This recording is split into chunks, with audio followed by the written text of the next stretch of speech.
Barcelona, May 1937.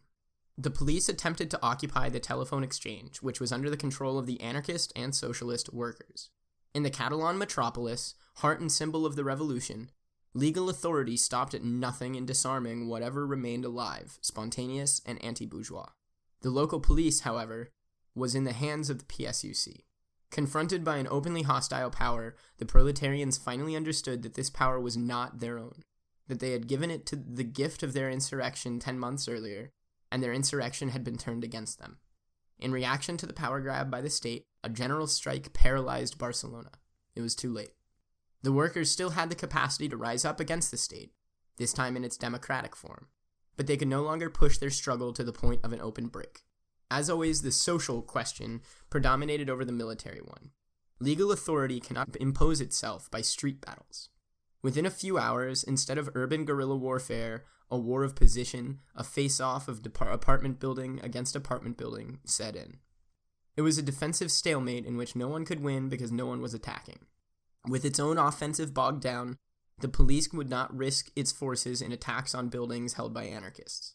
Broadly speaking, the CP and the state held the center of the city, while the CNT and the POUM held the working class districts. The status quo ultimately won out by political means. The masses placed their trust in the two organizations under attack, while the latter, afraid of alienating the state, got people to go back to work, though not without some difficulty, and thereby undermined the one force capable of saving them politically and physically. As soon as the strike was over, knowing that it henceforth controlled the situation, the government brought in 6,000 assault guards, the elite of the police. Because they accepted the mediation of representative organizations and councils of moderation from the POUM and the CNT, the very same people who had defeated the fascist military in July 1936 surrendered without a fight to the Republican police in May 1937. At that point, repression could begin.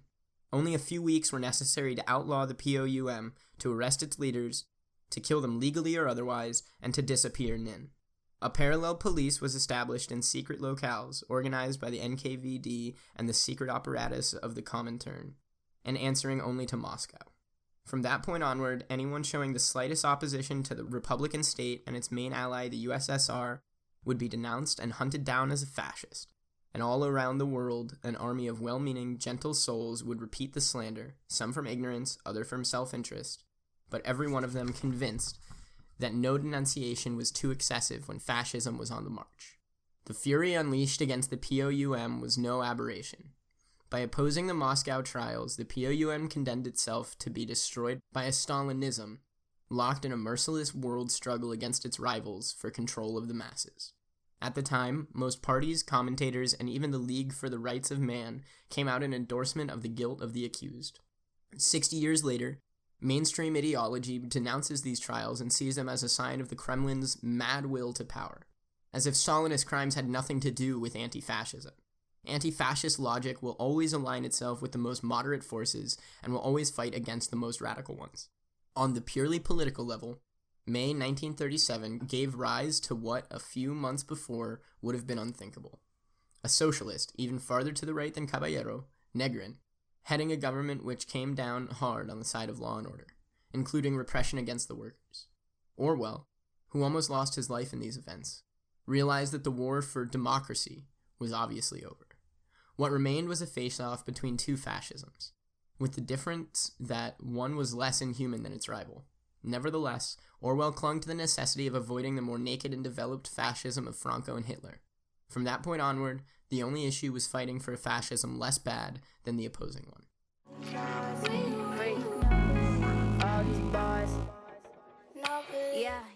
War devours the revolution. Power does not come from the barrel of a gun any more than it comes from a ballot box. No revolution is peaceful, but the military dimension is not the central one. The question is not whether the proles finally decide to break into the armories, but whether they unleash what they are.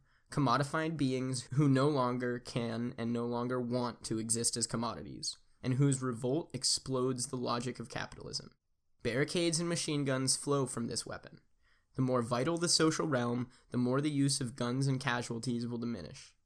A communist revolution will never resemble a slaughter, not from any violent principle, but because it will be a revolution only by subverting more than by actually destroying the professional military. To imagine a proletarian front facing off against a bourgeois front is to conceive the proletariat in bourgeois terms, on the model of a political revolution or a war, seizing someone's power, occupying their territory. In doing so, one reintroduces everything that the insurrectionary moment had overwhelmed: hierarchy, a respect for specialists, for knowledge that knows, and for techniques to solve problems. In short, for everything that diminishes the common man. In the service of the state, the working-class militiaman invariably evolves into a soldier. In Spain, from the fall of 1936 onward, the revolution dissolved into the war effort and into a kind of combat typical of states: war of fronts. Formed into columns, workers left Barcelona to defeat the fascists in other cities, starting with Zaragoza. Taking the revolution beyond areas under Republican control, however, meant completing the revolution in the Republican areas as well. But even Durruti did not seem to realize that the state was everywhere still intact. As Durruti's column, 70% of whose members were anarchists, advanced, it extended the collectivizations. The militias helped the peasants and spread revolutionary ideas. But Durruti declared, "We have only one aim, to crush the fascists." However much he reiterated that these militias will never defend the bourgeoisie, they did not attack the bourgeoisie either. 2 weeks before his death, on November 21st, 1936, he stated, "We have only one thought and one goal, to crush fascism.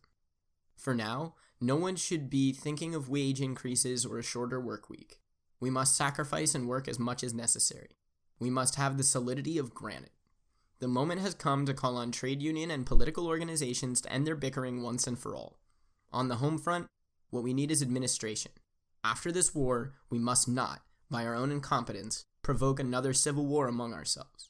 Against fascist tyranny, we should stand as one. Only one organization with only one discipline should exist." Durruti and his comrades embodied an energy which had not waited for 1936 to storm the existing world. But all the combative will in the world is not enough when workers aim all their blows against one particular form of the state, and not against the state as such.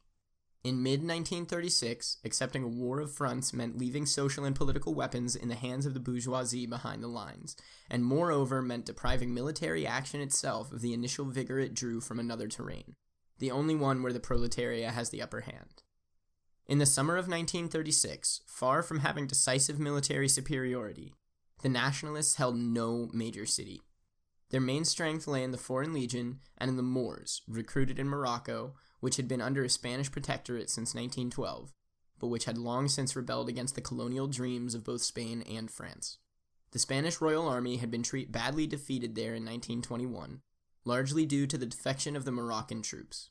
Despite Franco-Spanish collaboration, the Rif War, in which a general named Franco had distinguished himself, ended only when Abd el-Krim surrendered in 1926. 10 years later, the announcement of immediate and unconditional independence for Spanish Morocco would, at minimum, have stirred up trouble among the shock troops of reaction. The Republican obviously gave short shrift to this solution. Under a combined pressure from conservative milieus and from the democracies of England and France, which had little enthusiasm for the possible breakup of their empires.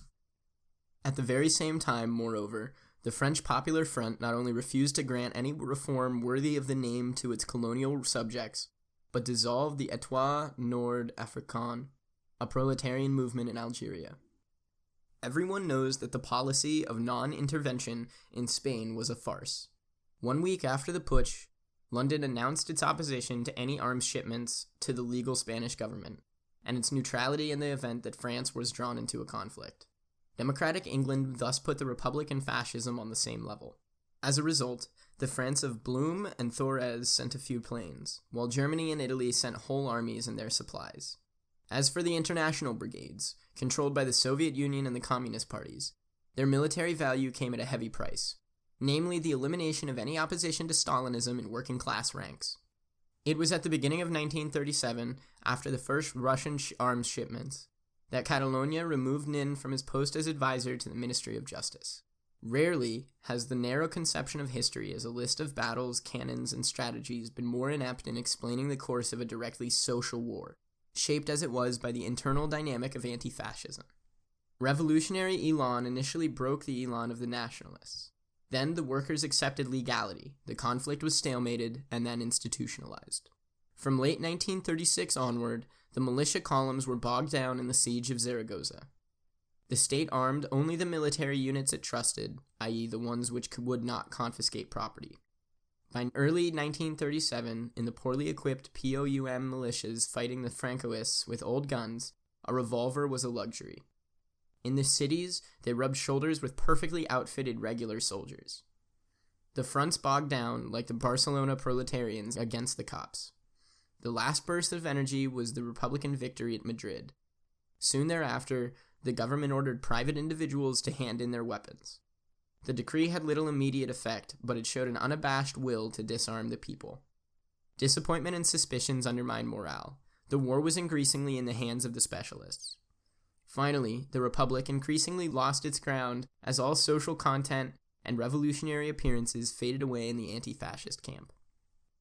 Reducing the revolution to war simplifies and falsifies the social question into the alternative of winning or losing, and in being the strongest. The issue becomes one of having disciplined soldiers, superior logistics, competent officers, and the support of allies whose own political nature gets as little scrutiny as possible. It is a peculiar quality of warfare that, even for its enthusiasts, no one wants to lose, but everyone wants it to end. In contrast to revolution, except in the case of defeat, war does not cross my doorstep. Transformed into a military conflict, the struggle against Franco ceased to be a personal commitment, lost its immediate reality, and became a mobilization at once economic, working for the front, ideological, wall posters in the street, meetings, and human. After January 1937, voluntary enlistments tapered off, and the civil war in both camps came to depend mainly on compulsory military service. As a result, a militiaman of July 1936, leaving his column a year later, disgusted with Republican politics, could be arrested and shot as a deserter. In different historical conditions, the military evolution from anti-fascism, insurrection, to militias and then to a regular army is reminiscent of the anti-Napoleonic guerrilla warfare, the term passed into French during the First Empire, described by Marx. If one compares the three periods of guerrilla warfare with the political history of Spain, one notes they represented the three corresponding degrees to which the counter-revolutionary government had reduced the spirit of the people. In the beginning, the entire population rose up. Then guerrilla bands carried on a war of attrition, backed up by entire provinces. And finally, there were bands without cohesion, always on the verge of turning into bandits or dissolving into regular regiments. For 1936, as for 1808, the evolution of the military situation cannot be explained exclusively, or even mainly, by the art of war, but flows from the balance of political and social forces and its modification in an anti-revolutionary direction. The compromise evoked by Durruti, the necessity of unity at any cost, could only hand victory first to the Republican state over the proletariat, and then to the Francoist state over the Republic. There was the beginning of a revolution in Spain, but it turned into its opposite as soon as the proletarians, convinced that they had effective power, placed their trust in the state to fight against Franco. On that basis, the multiplicity of subversive initiatives and measures taken in production and in daily life were condemned to fail by the simple and terrible fact that they took place in the shadow of a perfectly intact state structure, which had initially been put on hold and then reinvigorated by the necessities of the war against Franco, a paradox which remained opaque to most revolutionary groups at the time. In order to be consolidated and extended, the social transformations, without which revolution remains an empty word, had to pose themselves as antagonistic to a state clearly designated as the adversary. But, after July 1936, dual power existed in appearance only. Not only did the instruments of proletarian power which emerged from the insurrection, and those which subsequently oversaw the socializations, tolerate the state, but they accorded the state a primacy in the anti-Franco struggle, as if it were tactically necessary to pass through the state in order to defeat Franco. In terms of realism, the recourse to traditional military methods accepted by the far left, including the POUM and the CNT, in the names of effectiveness, almost invariably proved ineffective. 50 years later, people still deplore the fact. But the democratic state is as little suited for armed struggle against fascism as it is for stopping its peaceful accession to power. States are normally loath to deal with the social war, and normally fear rather than encourage any fraternization. When, in March 37 in Guadalajara, the anti-fascists addressed themselves as workers to the Italian soldiers sent by Mussolini, a group of Italians defected. But such an episode remained the exception. From the Battle for Madrid in March 1937 to the final fall of Catalonia, February 1939, the cadaver of the aborted revolution decomposed on the battlefield. One can speak of war in Spain, not of revolution. This war wound up having as its first function the resolution of a capitalist problem. The constitution in Spain of a legitimate state which succeeding in developing its national capital while keeping the popular masses in check. In February 1939, Benjamin Pérez analyzed the consummation of the defeat as follows. The working class, having lost sight of its own goals, no longer sees any urgent reason to be killed defending the bourgeois democratic clan against the fascist clan, i.e., in the last analysis for the defense of Anglo-French capital against Italo-German imperialism. The Civil War increasingly became an imperialist war. The two camps undeniably had quite different sociological compositions and social meanings. If the bourgeois was present on both sides, the immense majority of workers and poor peasants supported the Republic, whereas the archaic and reactionary strata, landed property, smallholders, clergy, lined up behind Franco. This class polarization gave a progressive aura to the Republican state, but it does not disclose the historical meaning of the conflict any more than the percentage of working class members of the SPD, SFIO, or PCF exhaust the question of the nature of these parties. Such facts are real, but secondary to the social function in question. The party with a working class base, which controls or opposes any proletarian upsurge, softens class contradictions. The Republican Army had a large number of workers, but for what, with whom, and under whose orders were they fighting? To ask the question is to answer it, unless one considers it possible to fight the bourgeoisie in an alliance with the bourgeoisie. Civil war is the supreme expression of the class struggle. Their morals and ours, 1938. Trotsky's assertion is right, as long as one adds that, from the so-called wars of religion to the Irish or Lebanese convulsions of our own time, civil war is also, and most often, the form of an impossible or failed class struggle, where class contradictions, which cannot assert themselves as such, erupt as ideological or ethnic blocks, still further delaying any human emancipation.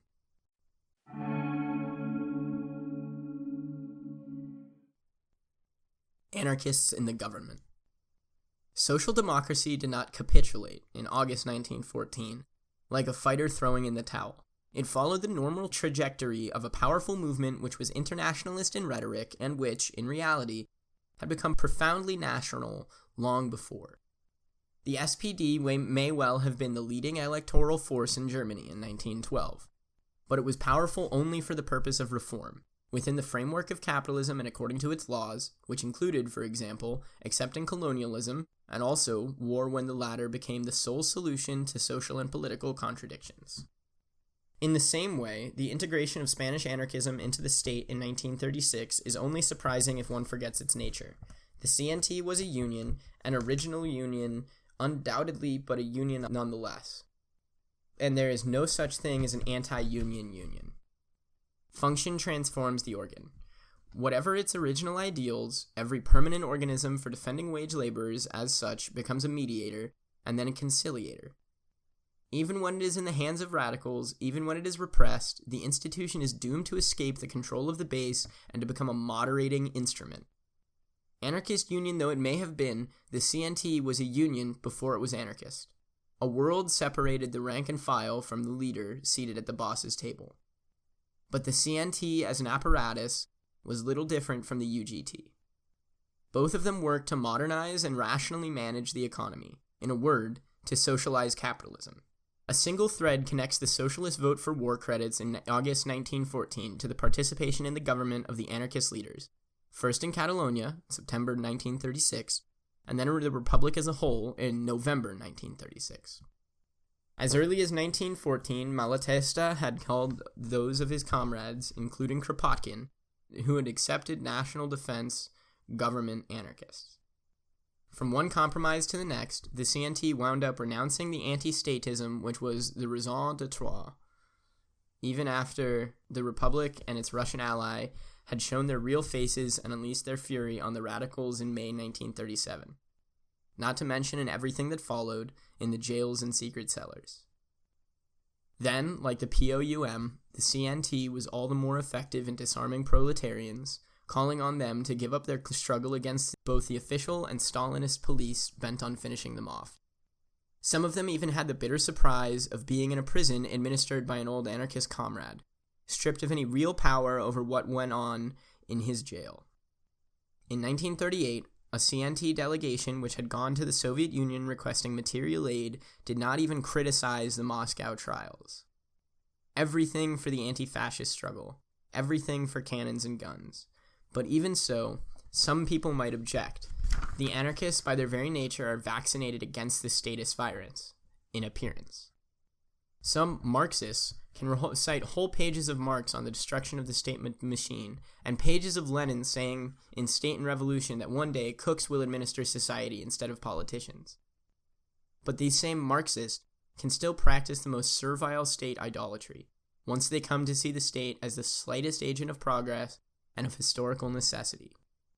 Because they see the future as a capitalist socialization without capitalists, as a world still based on wage labor but egalitarian, democratized, and planned, everything prepares them to accept a state, transitional to be sure, and to go off to war for a capitalist state they see as bad, but against another one they see as worse. For its part, anarchism overestimates state power by seeing authority as the main enemy, and thus underestimates it with the belief that state power can be destroyed by itself. Anarchism does not see the effective role of the state as the guarantor, but not the creator of the wage-labor relation. The state represents and unifies capital. It is neither capital's motor nor its centerpiece. Anarchism deduced from the undeniable fact that the masses were armed that the state was losing its substance. But the substance of the state resides not in its institutional forms, but in its unifying function. The state ensures the tie which human beings cannot or dare not create among themselves, and creates a web of services which are both parasitic and real. When in the summer of 1936 it seemed weak in Republican Spain, it subsisted as a framework capable of picking up the pieces of capitalist society, and it continued to live in hibernation. Then it awoke and gained new strength when the social relations opened up by subversion were loosened or were torn apart. It revived the hibernating organs and, the occasion permitting, assumed control over those which subversion had caused to emerge. What had been seen as a mere nuisance showed itself capable not merely of revival, but of emptying out the parallel forms of power in which the revolution thought it had best embodied itself. The CNT's ultimate justification of its role comes down to the idea that the legal government no longer really had power, because the workers' movement had taken power de facto. The government has ceased to be a force oppressing the working class, in the same way that the state is no longer the organism dividing society into classes. Solidaridad Obrera, September 1936. No less than Marxism, anarchism fetishes the state and imagines it as being incarnated in a place. Blanqui had already thrown his little flock into attacks on the city hall or on barracks, but he at least never claimed to base his actions on the proletarian movement, only on a minority which would awaken the people. A century later, the CNT declared the Spanish state to be a phantom relative to the tangible reality of the social organizations, i.e. militias, unions.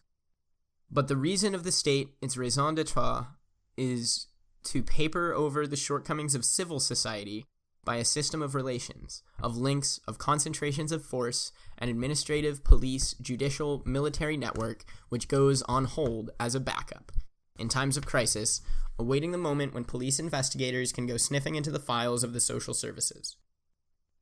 The revolution has no Bastille, police station, or governor's mansion to take. Its task is to render harmless, or destroy everything from which such places draw their sustenance.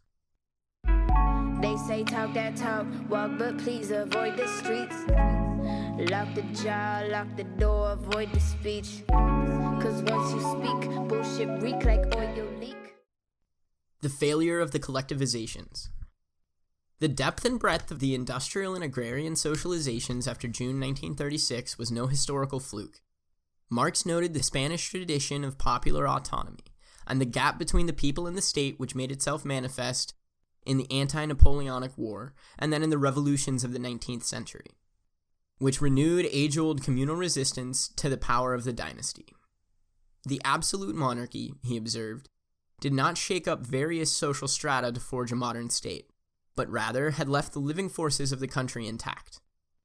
Napoleon could see Spain as a cadaver, but if the Spanish state was indeed dead, Spanish society was full of life, and what we call the state in the modern sense of the word is materialized in reality only in the army, in keeping with the exclusively provincial life of the people. In the Spain of 1936, the bourgeois revolution had been made, and it was vain to dream of scenarios such as 1917, not to mention 1848 or 1789. But if the bourgeoisie dominated politically, and capital dominated economically, they were nowhere near the creation of a unified internal market and a modern state apparatus, the subjugation of society as a whole, and the domination of local life and its particularisms. For Marx, in 1854, a despotic government coexisted with a lack of unity that extended to the point of different currencies and different systems of taxation. His observation still had some validity 80 years later. The state was neither able to stimulate industry nor carry out agrarian reform. It could neither extract from agriculture the profits necessary for capital accumulation, nor unify the regions, nor, still less, keep down the proletarians of the cities and the countryside. It was thus almost naturally that the shock of July 1936 gave rise, on the margins of political power, to a social movement whose realizations, with communist potential, were reabsorbed by the state they allowed to remain intact. The first months of a revolution, already ebbing, but whose extent still concealed its failure, looked like nothing so much as a splintering process in which each region, commune, enterprise, collective, and municipality escaped the central authority without attacking it, and set out to live differently. Anarchism, and even the regionalism of the POUM, expressed this Spanish originality within the workers' movement, which is wrongly grasped if one sees only the negative side of this late development of capitalism. Even the ebb of 1937 did not eradicate the elan of hundreds of thousands of workers and peasants who took over land, factories, neighborhoods, villages, seizing property and socializing production, with an autonomy and a solidarity in daily life which struck both observers and participants. Sad to say, if these countless acts and deeds, sometimes extending over several years, bear witness, as do, in their own way, the Russian and German experiences, to a communist movement remaking all of its society, and to its formidable subversive capacities when it emerges on a large scale, it is equally true that its fate was sealed from the summer of 1936 onward. The Spanish Civil War proved both the revolutionary vigor of communitarian bonds and forms which have been penetrated by capital, but are not yet directly reproduced by capital, and also their impotence, taking by themselves in bringing off a revolution. In the absence of an assault against the state, and of the establishment of different relationships throughout the country, they condemned themselves to a fragmentary self-management preserving the content and even the forms of capitalism, notably money and the division of activities by individual enterprise. Any persistence of wage labor perpetuates the hierarchy of functions and incomes. Communist measures could have undermined the social bases of the two states, Republican and Nationalist, if only by beginning to resolve the agrarian question. In the 30s, more than half the population was undernourished. A subversive force erupted, bringing to the fore the most oppressed strata, those farthest from political life, e.g. women, but it could not go all the way and eradicate the system root and branch. At the time, the workers' movement in the major industrial countries corresponded to those regions of the world which had been socialized by a total domination of capital over society, where communism was both closer at hand as a result of this socialization and at the same time farther away because of the dissolution of all relations into commodity form. The New World, in these countries, was most commonly conceived as a workers' world, if not necessarily as an industrial one. The Spanish proletariat, on the contrary, continued to be shaped by a capitalist penetration of society that was more quantitative than qualitative. From this reality it drew both its strengths and weaknesses, as attested by the tradition and demands for autonomy represented by anarchism. In the last 100 years, there has not been a single uprising in Andalusia, which has not resulted in the creation of communes, the sharing out of land, the abolition of money, and the declaration of independence. The anarchism of the workers is not very different. They too demand, first of all, the possibility of managing their industrial community or their union themselves, and then the reduction of working hours and of the effort required from everyone. Vast number of proposals were made, some of them were realized, and others were initiated. Communism is also the reappropriation of the conditions of existence. One of the main weaknesses was the attitude toward money. The disappearance of money is meaningful only if it entails more than the replacement of one instrument for measuring value with another one, such as labor coupons. But like the majority of radical groups, whether they call themselves Marxist or anarchist, Spanish proletarians did not see money as the expression and abstraction of real relationships, but as a tool of measurement, an accounting device, and they thereby reduced socialism to a different management of the same categories and fundamental components of capitalism. The failure of the measures taken against commodity relations were not due to the power of the UGT Union, which was opposed to the collectivizations over the banks, as if the abolition of money was first of all something to be undertaken by the centers of power. The closing of private banks and of the central bank puts an end to mercantile relations only if production and life are organized in a way no longer mediated by the commodity, and if they, on this basis, gradually come to dominate the totality of social relationships. Money is not the evil to be removed from an otherwise good production, but the manifestation, today becoming increasingly immaterial, of the commodity character of all aspects of life. It cannot be destroyed by eliminating signs, but only when exchange itself disappears as a social relationship. In fact, only agrarian collectives managed to do without money, and they often did so with the help of local currencies, with coupons often being used as internal money. Unable to extend non-commodity production beyond different autonomous zones, with no scope for global action, the Soviets, collectives, and liberated villages were transformed into precarious communities, and sooner or later were either destroyed from within or violently suppressed by either the fascists or the Republicans. In Aragon, the column of the Stalinist Lister made this a specialty. Entering the village of Calanda, his first act was to write on the wall, "Collectivizations are theft."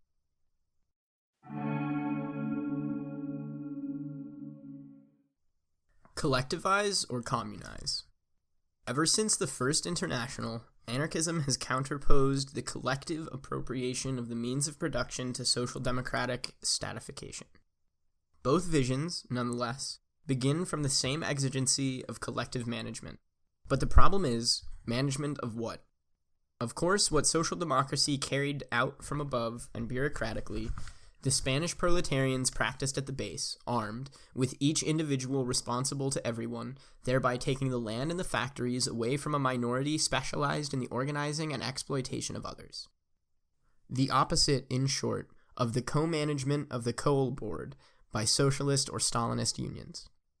Nevertheless, the fact that a collectivity, rather than the state or a bureaucracy, takes the production of its material life into its own hands does not, by itself, do away with the capitalist character of that life. Wage labor means the passage of an activity, whatever it might be, plowing a field or printing a newspaper, through the form of money. This money, even as it makes the activity possible, is also expanded by it. Equalizing wages, deciding everything collectively, and replacing currency by coupons has never been enough to eradicate the wage-labor relationship. What money brings together cannot be free, and sooner or later, money becomes its master. Substituting association for competition on a local basis was a guaranteed recipe for disaster, because if the collective did abolish private property within itself, it also set itself up as a distinct entity and as a particular element among others in the global economy, and therefore as a private collective, compelled to buy and to sell, to engage in commerce with the outside world, thereby becoming in its turn an enterprise which, like it or not, had to play its part in regional, national, and world competition, or else disappear.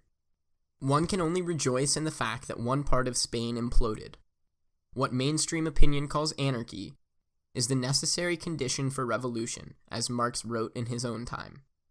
But these movements made their subversive impact on the basis of a centrifugal force which also fed into localism.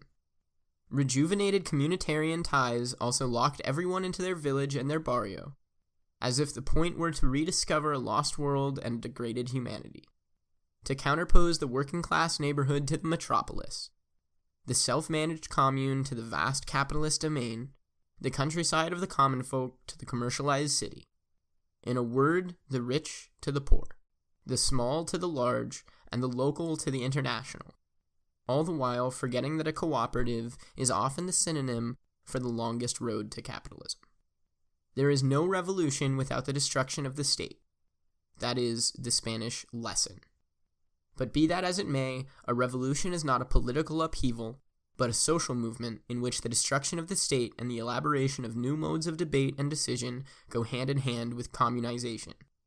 We don't want power. We want the power to change all of life. As an historic process extending over generations, can one imagine, over such a time frame, continuing to pay wages for food and lodging? If the revolution is supposed to be political first and social later, it would create an apparatus whose sole function would be the struggle against the supporters of the old world, i.e., a negative function of repression, a system of control resting on no other content than its program, and its will to realize communism the day that conditions finally allow for it. This is how a revolution ideologizes itself, and legitimizes the birth of a specialized stratum assigned to oversee the maturation and the expectation of the ever-radiant day after tomorrow. The very stuff of politics is not being able, and not wanting, to change anything. It brings together what is separated without going any further. Power is there, it manages, it administers, it oversees, it calms, it represses, it is. Political domination, in which a whole school of thought sees problem number one, flows from the incapacity of human beings to take charge of themselves and to organize their lives and their activity. This domination persists only through the radical dispossession which characterizes the proletarian. When everyone participates in the production of their existence, the capacity for pressure and oppression, now in the hands of the state, will cease to be operative. It is because wage labor society deprives us of our means of living, producing, and communicating, not stopping short of the invasion of one's private space and of our emotional lives, that its state is all-powerful. The best guarantee against the reappearance of a new structure of power over us is the deepest possible appropriation of the conditions of existence at every level. For example, even if we don't want everyone generating their own electricity in their basements, the domination of the Leviathan also comes from the fact that energy, a significant term, another English word for which is power, makes us dependent on industrial complexes which, nuclear or not, necessarily remain external to us and escape any control. To conceive the destruction of the state as an armed struggle against the police and the armed forces is to mistake the part for the whole. Communism is first of all activity. A mode of life in which men and women produce their social existence paralyzes or reabsorbs the emergence of separate powers.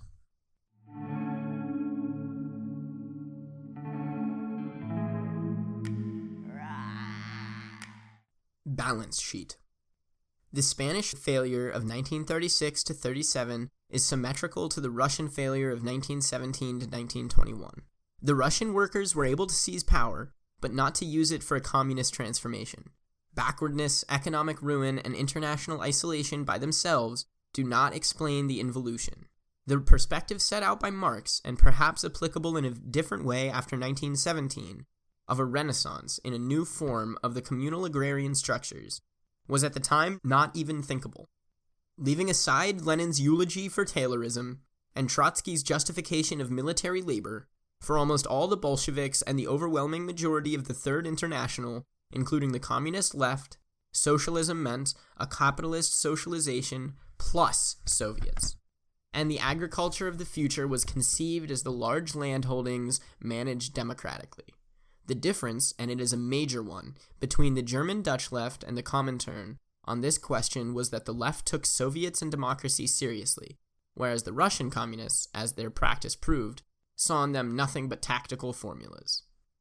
In any case, the Bolsheviks are the best illustration of what happens to a power which is only a power, and which has to hold on without changing real conditions very much. Very logically and, at first, in perfectly good faith, the state of the Soviets perpetuated itself at any cost. First in the perspective of world revolution, then for itself, with the absolute priority being to preserve the unity of a society coming apart at the seams. This explains, on one hand, the concessions to small peasant property, followed by requisitions, both of which resulted in a further unraveling of any communal life or production. This explains, on the other hand, the repression against workers and against any opposition within the party, a power which gets to the point of massacring the Kronstadt mutineers, who were, for their part, only raising democratic demands, in the name of a socialism it could not realize, and which goes on to justify its actions with lies and calumny, is only demonstrating that it no longer has any communist character. Lenin died his physical death in 1924, but the revolutionary Lenin had died as head of state in 1921, if not earlier. The Bolshevik leaders were left with no option but to become the managers of capitalism. As the hypertrophy of a political perspective hell-bent on eliminating the obstacles which it could not subvert, the October Revolution also dissolved into a self-cannibalizing civil war. Its pathos was that of a power which, unable to transform society, degenerated into a counter-revolutionary force. In the Spanish tragedy, the proletarians, because they had left their own terrain, wound up prisoners of a conflict in which the bourgeoisie and its state were present behind the front lines on both sides. In 1936-37, the proletarians of Spain were not fighting against Franco alone, but also against the fascist countries, against the democracies and the farce of non-intervention, against their own state, against the Soviet Union, against. 1936-37 closed the historical moment opened by 1917. In a future revolutionary period, the most subtle and most dangerous defenders of capitalism will not be the people shouting pro-capitalist and pro-statist slogans, but those who have understood the possible point of a total rupture. Far from eulogizing advertising and obedience, they will propose to change life, but to that end will call for building a true democratic power first. If they succeed in dominating the situation, the creation of this new political form will use up people's energies, fritter away radical aspirations, and, with the means becoming the end, will once again turn revolution into an ideology.